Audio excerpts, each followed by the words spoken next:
Sur quelle base tu dis que tu vas contribuer à la surpopulation de l'Afrique parce que l'Afrique est sous-peuplée? Sur quelle base? Quand tu sais qu'en faisant beaucoup d'enfants, si tu n'as pas les moyens, le même état que tu veux trop surpeupler ne va pas venir t'aider. Il faudra que tu payes pour l'éducation, pour la nutrition, pour la santé de tes enfants. Et tu as 5, tu as 6, tu fais comment?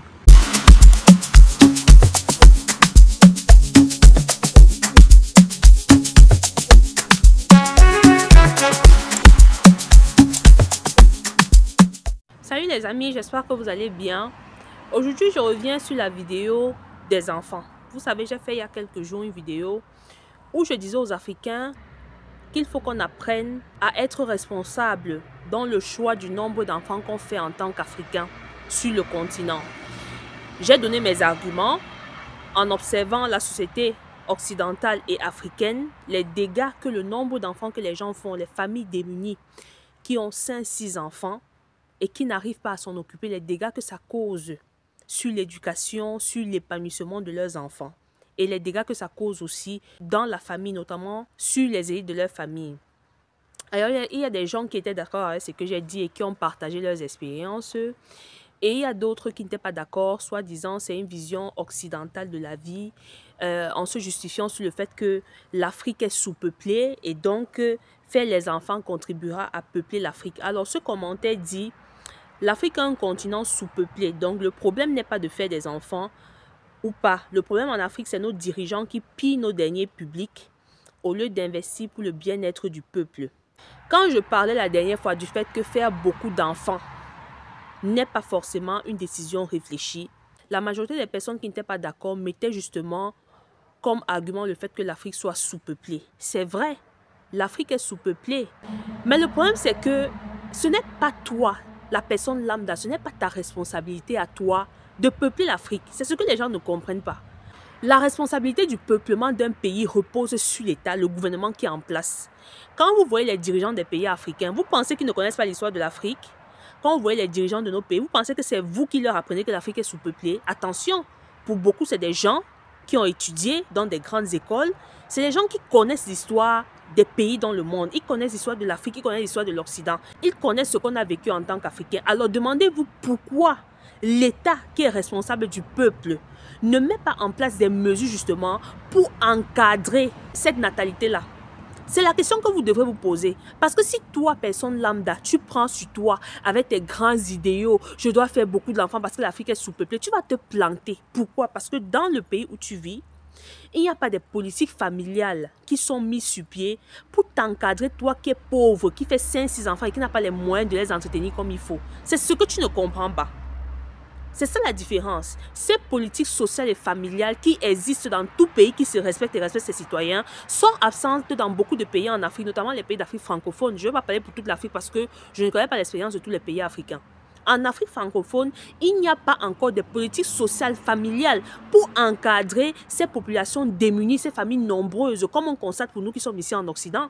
Et c'est une des raisons pour laquelle vous voyez beaucoup de frères et sœurs venir ici faire beaucoup d'enfants, parce qu'ils vont se dire, ici il y a les aides, il y a machin, sans oublier que ce n'est même pas les aides qui garantissent tellement quelque chose, parce que dans les réponses, quelqu'un me disait il faut accoucher beaucoup. Les Européens, par exemple, ils sont bloqués aujourd'hui parce qu'ils ne font plus les enfants. C'est pour ça qu'ils encouragent les Noirs à venir. Ils ouvrent les politiques d'immigration. Mais attends, vous pensez que les Européens ne font plus les enfants aujourd'hui parce qu'ils sont stériles?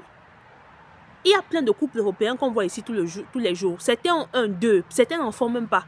Vous pensez que ces couples-là n'en font pas parce qu'ils sont stériles?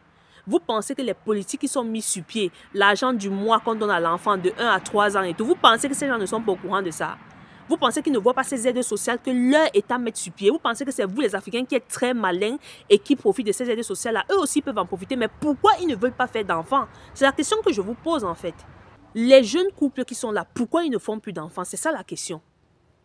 Pourquoi ils ne font plus d'enfants? Il y a plein de couples européens. Vous qui vivez ici en Occident, vous avez vos voisins là. Ils sont jeunes. Leurs femmes ne sont pas stériles. Pourquoi elles ne font pas d'enfants? Pourquoi ces politiques, ces aides mises sur pied, n'encouragent pas les locaux eux-mêmes? Ça devrait être les premiers à profiter de ça. Oui, il y a les locaux qui prennent aussi les aides, mais il y en a beaucoup aussi qui ne veulent pas prendre. Pour quelle raison? Parce qu'ils comprennent que les aides ne résolvent pas le problème en fait. Bon, ça c'est une autre parenthèse que je vais fermer pour revenir sur l'Afrique. Comme je disais, ce n'est pas toi, personne lambda, qui doit prendre sur toi en Afrique la responsabilité de peupler l'Afrique. Déjà, même si tu fais 15 enfants, ça ne suffira pas à résoudre le problème de sous-peuplement de l'Afrique. Ce sont les États, les dirigeants qui doivent encadrer ça. Donc, un État qui se respecte en Afrique, qu'est-ce qu'il fait? Il se dit, oui, ma population est sous-peuplée. Il y a des familles là qui font 10 enfants, qui font 7 enfants, qui font 6 enfants. Ils n'ont pas les moyens. On met sur pied des aides par mois. Une famille peut-être qui a 5 enfants. Par mois, ils ont peut-être 200 000, 300 000 pour encadrer ça, pour faire en sorte que cette famille ne se retrouve pas dans une situation de précarité. C'est comme ça qu'un État qui se respecte fonctionne. Et donc, puisqu'on est dans les pays qui ne prévoient pas ça, on ne peut pas se permettre, sous prétexte d'avoir des idéaux de surpopulation de l'Afrique, de faire beaucoup d'enfants en comptant sur je ne sais quoi en fait. Et c'est pour ça que beaucoup se piègent, ils se plantent. Tu vois des gens, tu regardes les journaux en Afrique, tu regardes les médias, tu vois des familles, elle est là, une femme avec déjà 5 enfants, elle accouche encore, elle fait les triplés, elle se retrouve à 8, elle commence à dire oui, voilà j'ai accouché, j'ai fait les triplés, aidez-moi, aidez-moi. Tu vas vivre des aides tout le temps. Les gens vont t'envoyer l'aide une fois, te féliciter. Après, qu'est-ce que tu fais? Toi et ton mari, vous n'avez pas les moyens. Vous avez fait les enfants pour faire. Vous ne pouvez pas envoyer les enfants à l'école. Ce qui se passe maintenant, c'est que dans les familles africaines, ces gens qui ont beaucoup d'enfants qui ne peuvent pas s'occuper se retournent vers les élites de leur famille. Donc, ils commencent maintenant à mettre l'œil sur le frère qui a un peu les moyens, qui lui a fait peut-être 2, 3 enfants, commencer à dire, je t'envoie les enfants ce week-end, est-ce que tu peux prendre celui-ci? Ce n'est pas une façon responsable de vivre. Et une personne qui ne comprend pas ça a quelques problèmes en fait. Ce n'est pas une façon responsable. C'est ça que vous voyez aujourd'hui dans les familles. Beaucoup de familles africaines sont divisées à cause de ce phénomène.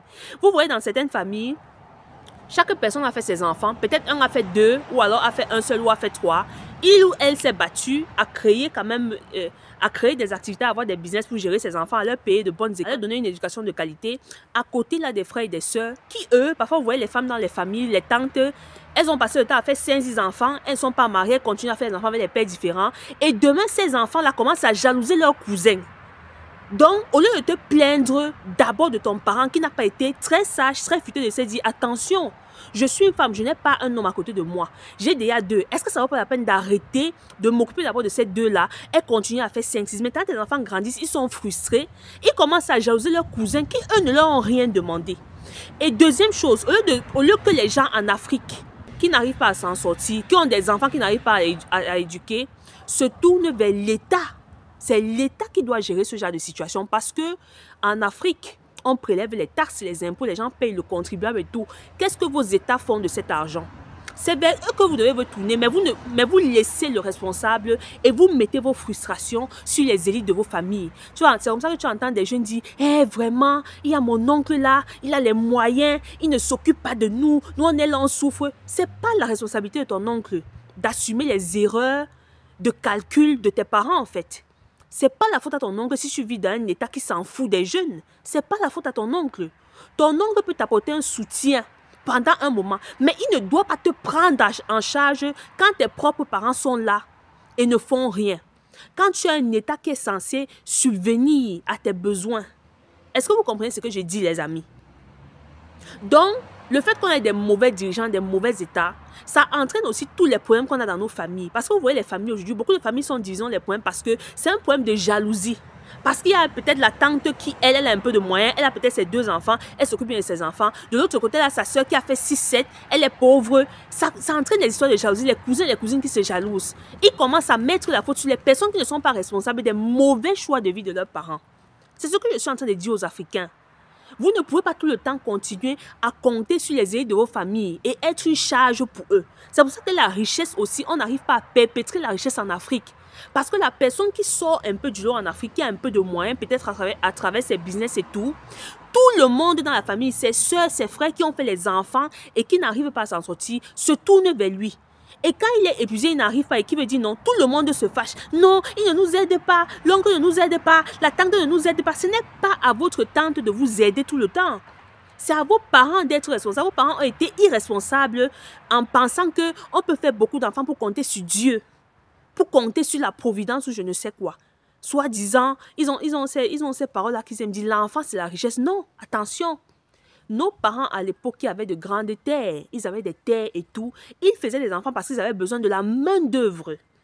Les parents avant faisaient les enfants pour la main d'œuvre. Ils avaient besoin des gens qui vont cultiver leurs champs. Ils considéraient d'abord les enfants comme une main d'œuvre. Donc, il a ses terres, il sait qu'il prend ses 5 femmes. Chaque femme a ses terres, elle fait ses enfants. Et ses enfants cultivent avec leur mère. C'est comme ça qu'ils voyaient les choses. Alors, tu ne peux pas être en 2025 et vouloir appliquer ce contexte dans les pays où nous vivons aujourd'hui.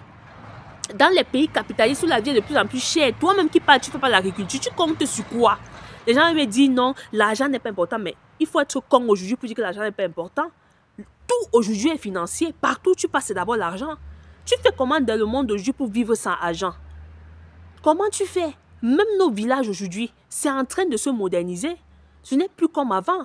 Donc, il faut qu'on arrête d'être irresponsable, de vivre toujours sur les illusions. Les affaires de Dieu est montée. Les Occidentaux que vous voyez, j'ai constaté qu'il n'y a pas un peuple qui est sexuel comme les Occidentaux. Dans quel sens? Parce que parfois, d'autres personnes disent que non, c'est parce que les Africains ne sont pas responsables. Les gens m'ont parlé, mais est-ce que les gens sont conscients des moyens de contraception et tout? En Afrique, il y a les moyens de contraception qui sont à la disposition des gens. Mais ils s'en foutent. Pourquoi? Parce qu'ils croient en Dieu. Ils croient aux visions antiques de leurs parents. L'enfant, c'est une richesse. Ils vivent dans les illusions qui ne s'adaptent pas aux réalités concrètes qu'ils vivent. Après, quand ils se retrouvent face aux problèmes, ils sont surpris. Ils commencent à accuser les personnes lambda qui ne sont pas responsables des bêtes erreurs qu'ils ont commises, en fait. Quand je parle, par exemple, des Occidentaux, je vous dis, les Occidentaux considèrent le sexe comme la récréation pour la majorité. Ça veut dire que c'est des gens... Pour les personnes qui sont ici, vous savez, tu es capable d'être dans un bus, toi, un homme africain ou je ne sais qui, et tu salues une jeune fille là, machin et tout, elle te trouve sympa, voilà, tu commences à la draguer, vous flirtez. À l'instant T où tu l'as draguée dans le bus, tu es capable de l'amener chez elle et de coucher avec elle. Les Occidentaux sont comme ça. Et après, dès qu'elle finit, ni vu ni connu, bye bye.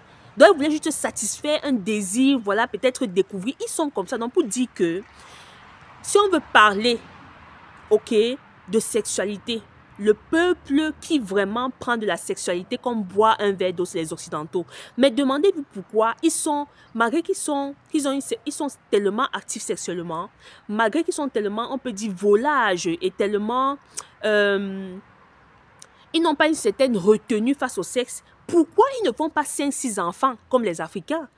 Parce qu'ils savent faire la part des choses. Parce que l'occidental, quand il prend sa décision, la jeune femme occidentale qui rencontre les hommes, elle peut coucher avec 5 hommes différents de lundi à vendredi. Elle ne tombe pas enceinte. Parce que après le sexe, elle connaît sa société, elle connaît ses réalités. Elle est logique. Elle sait que vu les conditions de vie, vu ce que je touche et tout, je ne peux pas faire d'enfants maintenant. Vous pensez que les occidentaux qui, soi-disant, selon vous, ne font pas d'enfants, vous pensez qu'ils ne sont pas actifs sexuellement? Donc vous pensez que vous qui avez les 3, 4, 5 enfants, vous êtes plus actifs sexuellement que les occidentaux? C'est faux. C'est complètement faux. Il dit qu'il n'y a personne qui est actif sexuellement comme l'occidental. Personne. Parce que quand vous remontez dans leur histoire et tout, quand on vous parle de la Rome antique, quand on parle de la Rome antique, on vous parle de tout, mais le sexe, c'était la récréation.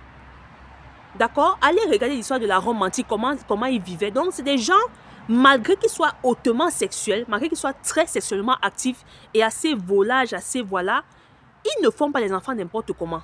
Parce qu'il connaît les sociétés. Parce que l'occidental ne compte pas sur Dieu. Il sait que Dieu n'est pas là pour l'aider. L'Africain fait les enfants pour compter sur Dieu. Non. Où est donc Dieu? Quand vos enfants restent là, ils n'arrivent pas à aller à l'école. Quand toi tu es un père, tu as 4-5 enfants, les enfants ne vont pas à l'école. Où est donc Dieu pour venir t'aider?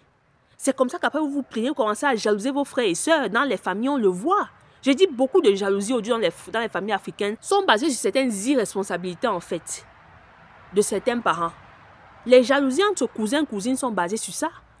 Parce que l'autre cousin jalouse l'autre parce que ses parents, eux, ils ont beaucoup d'argent. Lui peut-être sa mère, elle est mère célibataire. Ou alors ses parents n'ont pas l'argent. Ils n'ont pas le même style de vie. Ils commencent à jalouser. Ils commencent à se plaindre que leur oncle et leur tante les ont délaissés. Non. Ne fuyez pas le vrai problème. Arrêtez d'accuser ceux qui ne sont pas responsables. Ceux qui sont responsables de ce désordre en Afrique, c'est les États. Parce que les États en Afrique, les mauvais États en Afrique, les mauvais dirigeants, on les connaît tous. Ils utilisent l'argent du contribuable et tout pour leur propre plaisir. Ils se construisent des villas, ils ont 5 copines, 10 copines, ils font des ceci, cela. L'argent qu'ils devraient utiliser pour créer des structures. Peut-être dire que bon, si une famille a 8 enfants, vraiment, et que ses parents ne peuvent pas envoyer leurs enfants à l'école, on peut au moins les faire accéder à l'école parce qu'il y a des politiques mises sur pied. On appelle ça les politiques familiales et sociales, comme je disais. Mais ils sont nombreux là-bas en Afrique. Ils ont 8-7 enfants. Quel État les aide? Quel État aide? Vous avez déjà entendu en Afrique que l'école est gratuite? En Afrique francophone, là, l'école est gratuite en Afrique francophone. Quand tu pars à l'hôpital avec ton enfant en Afrique francophone, les soins sont gratuits pour les enfants mineurs. Toi qui veux trop surpeupler l'Afrique, tu crois que l'État n'est pas conscient que l'Afrique est sous-peuplée? C'est leur devoir. Mais ce que tu ne comprends pas, c'est que les dirigeants qui sont en Afrique ne sont pas là pour servir le peuple. Ils sont là pour servir leurs amis. C'est ce que vous ne comprenez pas. Donc, de ce point de vue, on ne peut pas se lever, avoir des raisonnements qui n'ont pas de sens. En fait, c'est des raisonnements insensés qui montrent un certain degré d'irresponsabilité et une façon de vivre tellement éloignée de la réalité. En fait, on dirait que les gens vivent dans leur bulle, en fait. On dirait que vous vivez dans vos bulles. Et c'est comme ça que vos enfants grandissent, ils sont frustrés. Il y a beaucoup d'enfants africains aujourd'hui qui sont fâchés de leurs parents. Beaucoup de nous aujourd'hui, nous ne sommes pas contents de nos parents parce qu'on n'a pas eu l'amour qu'on était censé avoir de nos parents. Il y en a beaucoup, j'en vois dans mes commentaires, il y en a même qui vont jusqu'à dire que s'il fallait qu'ils choisissent les parents ils n'auraient pas eu ces parents-là. Pourquoi? Parce que tu grandis avec des parents qui t'ont fait venir au monde, ils t'envoient chez les oncles, les tantes, les machins. C'est comme ça qu'on vous insulte, on vous maltraite. Beaucoup de nous aujourd'hui, beaucoup d'Africains aujourd'hui, ils ont subi des choses atroces dans les familles où on les a confiés. Parce que quand déjà toi, parent, tu fais un enfant et tu n'es pas en mesure de prendre soin de l'enfant, tu es obligé d'envoyer ton enfant chez ta soeur ou chez ton frère. Tu as déjà perdu en respect. La personne qui prend la responsabilité qui était tienne ne peut jamais te respecter et faire de ton enfant ce qu'il ou qu'elle veut. Alors, quelles sont les conséquences? Les enfants qui parfois dans les familles ont subi des attouchements de la part des oncles, des cousins. Qu'est-ce que leurs parents ont dit? Puisqu'ils ont faim, ils n'ont pas d'argent. Et on vient me dire que l'argent n'est pas important. Il y a beaucoup aujourd'hui qu'on a confié dans les familles, chez les oncles, les tantes. On les a gâtés à tous les niveaux. Les viols, les attouchements, la pression psychologique, l'humiliation. Ces enfants grandissent frustrés et ils haïssent leurs parents. C'est simplement parce qu'il y a encore le petit truc de respect, de d'aînesse en Afrique qui fait que certains enfants ne disent pas certaines choses crues à leurs parents. Beaucoup le disent même. Mais il y en a qui prennent encore un peu de la retenue. Beaucoup ont grandi étant frustrés et ils ne sont pas contents de leurs parents. Ils se disent, mais je suis ton enfant, comment tu fais pour me laisser dans les bras des gens qui me maltraitent parce que tu n'as pas les moyens. Et on veut encourager ça sous prétexte qu'on veut surpeupler l'Afrique. Ce n'est pas votre responsabilité. C'est la responsabilité de vos dirigeants, de vos États. Donc, au lieu de vous plaindre, vous là, allez vous plaindre chez vos dirigeants, vos États. Parce que quand vous travaillez, vous vous battez, vous payez les taxes et les impôts, ils prennent ça, ils mangent, ils ne foutent rien avec. Allez leur demander des comptes. Ne demandez pas les comptes aux gens qui ne sont pas responsables de vous. Allez demander les comptes à vos dirigeants. J'ai 8 enfants, je paye, je travaille, je paye les taxes. Comment ça se fait que mon enfant n'est pas à l'école gratuite? Comment ça se fait que mon enfant n'est pas à la santé? Comment ça se fait que c'est à eux que vous devez demander, pas aux élites de vos familles? Parce qu'à force de prendre le poids de vos mauvais choix sur eux, ils finissent par dégringoler. Et on l'observe dans beaucoup de familles africaines. Tu vois, les gens qui vont te dire, mon père, vraiment, il a pris les enfants dans sa famille, il a pris les enfants de ses soeurs, de ses frères, il les a aidés. Maintenant, à un moment, il a dégringolé, il n'avait plus l'argent, tout le monde a fui. Donc, un mauvais cycle se répète. On reste dans la pauvreté, on reste dans des mentalités toxiques. Donc, soyons responsables, mes frères et sœurs, soyons responsables. Vous parlez de mentalité occidentale, mais ce n'est pas une mentalité occidentale, c'est être responsable et vivre selon les réalités des pays dans lesquels on est. Ton État n'en a rien à foutre de toi. Il n'en a rien à foutre que tu aies 16 ans. Parce que s'il se souciait du nombre d'enfants que tu as, il devait te faire accéder à l'école gratuite pour tes enfants, à la santé gratuite. Alors tu fais 5 enfants, 6 enfants en comptant sur Dieu, en comptant sur les idéaux de surpopulation. Tu vas vivre frustré et tu vas faire des enfants qui vont grandir frustrés et qui vont passer le temps à jalouser les autres. Et c'est malheureux. L'épanouissement, le degré d'épanouissement d'un peuple dépend du leader. Et de la même manière que le degré de frustration d'un peuple dépend du leader. Beaucoup de pays aujourd'hui en Afrique, les peuples sont frustrés parce qu'ils ont des mauvais leaders à leur tête. Voilà, c'est ça le problème. On a des mauvais leaders qui ne sont pas là pour nous. Voilà, ils ne sont pas là pour nous servir. Ils sont là pour manger avec leurs amis et continuer à mettre sur pied l'agenda de leurs amis en fait. C'est ça la réalité. En Afrique francophone, c'est la règle du chacun pour soi, Dieu pour tous. Je ne dirais même pas Dieu pour tous, je dirais chacun pour soi. Donc, toi qui veux trop faire les enfants pour surpeupler, sache que c'est chacun pour soi. Tu dois compter sur toi. Quand tu auras 5, 6 et qu'à un moment, tu n'auras pas assez de moyens pour leur donner une éducation digne, pour leur assurer la santé et tout, il ne faudra pas te plaindre. Il ne faudra pas appeler Dieu ou te plaindre à ton frère qui a un peu de moyens. Parce que à ce moment-là, il faudra assumer ta responsabilité parce que tu seras le seul responsable de tes choix en fait.